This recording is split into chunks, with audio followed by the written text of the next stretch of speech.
Saya bayangkan aja bahwa setelah presiden minta izin, banjir besar dan merata hampir di wilayah Provinsi Kalimantan Selatan mengejutkan masyarakat. Masyarakat menyebut banjir seperti itu baru kali ini terjadi sepanjang sejarah. Banjir di Kalsel menyebabkan sejumlah orang meninggal dan ratusan ribu warga lainnya mengungsi akibat perkampungan mereka terendam banjir.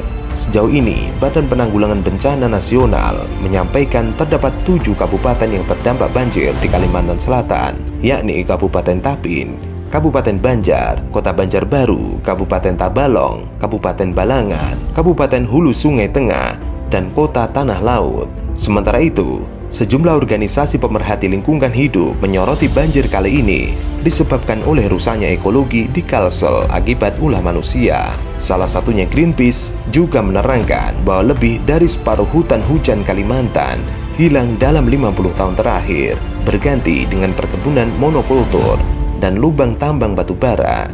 Kini meningkatnya suhu bumi yang disebabkan pembakaran batu bara dan hilangnya hutan membawa bencana krisis iklim di tanah Borneo. saya ingin agar supaya satu waktu orang yang baper itu akan cari penyelesaiannya bukan pada jawaban saya, tapi datang ke Sungai Mahakam. Tapi itu hanya baru terjadi bila sepasang kekasih menikmati senja di Sungai Mahakam karena industri pariwisata sudah bertumbuh. Tapi dia akan menikmati keindahan hidup kalau yang dia saksikan di Sungai Mahakam bukan lalu lintas kapal-kapal pengangkut batu bara. Nggak ada romance, orang nggak bisa pacaran sambil lihat batu bara.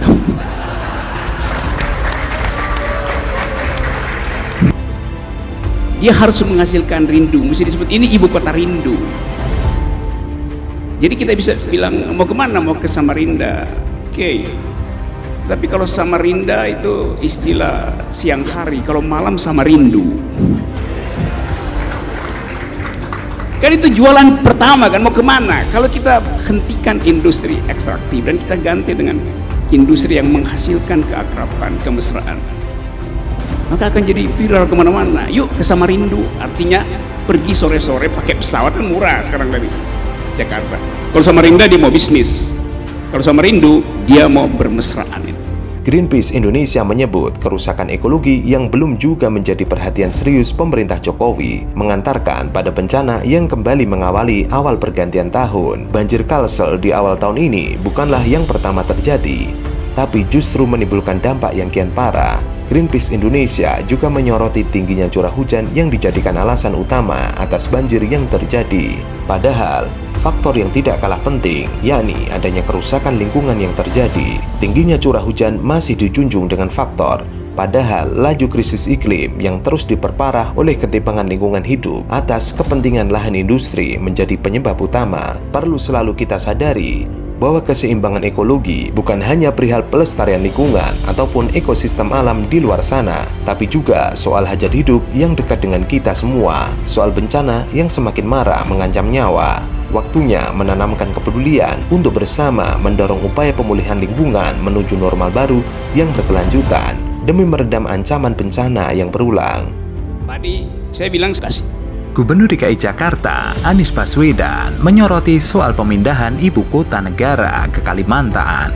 Sebagaimana sudah menjadi kebijakan pemerintah pusat, Anies Baswedan menyampaikan, pemindahan ibu kota ini bukan berarti memindahkan sejumlah masalah dari Jakarta ke Kalimantan, termasuk diantaranya mengenai isu lingkungan dan polusi udara yang terjadi sekarang ini. Yang perlu dipahami mengenai rencana tersebut adalah tentang pemindahan status ibu kotanya, dan ke depan Jakarta tetap akan menghadapi sejumlah masalah di bidang lingkungan.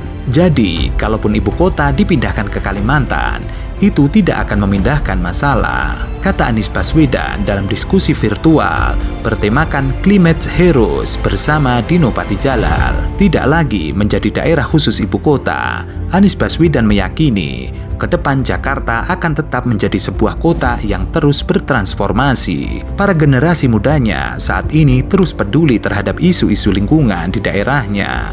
Ke depan, Jakarta juga akan terus berkembang menjadi kota yang semakin hijau dengan menggerakkan sektor swasta menuju arah yang sama, yakni menuju kota yang lebih hijau.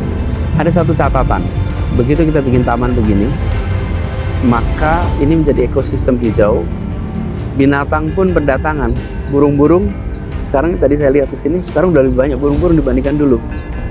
Karena mereka kemudian menemukan satu tempat yang mereka bisa tinggal secara nyaman.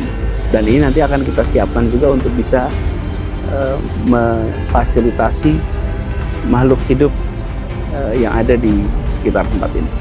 Anies Baswedan memang fokus terhadap isu-isu lingkungan.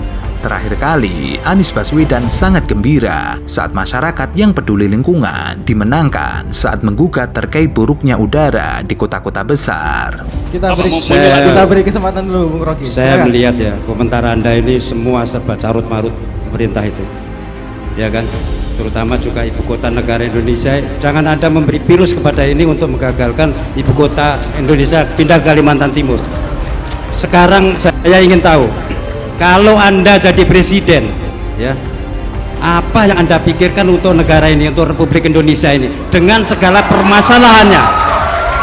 Ya, kita ingin dengar karena juga pengusaha ini terpengaruh dengan statement-statement Anda. Dan sini nggak ada yang dungu, di sini nggak ada yang dungu, Bung Rocky, ya. Mungkin di sana yang dungu, di sini nggak ada yang dungu. Terima kasih. Ya, kalau datang ke sini berarti nggak dungu berarti. Silakan, Bung Rocky. Jadi pertanyaannya, kalau saya jadi presiden, pasti saya akan berbohong lagi karena saya akan ikuti presiden sebelumnya yang berbohong itu.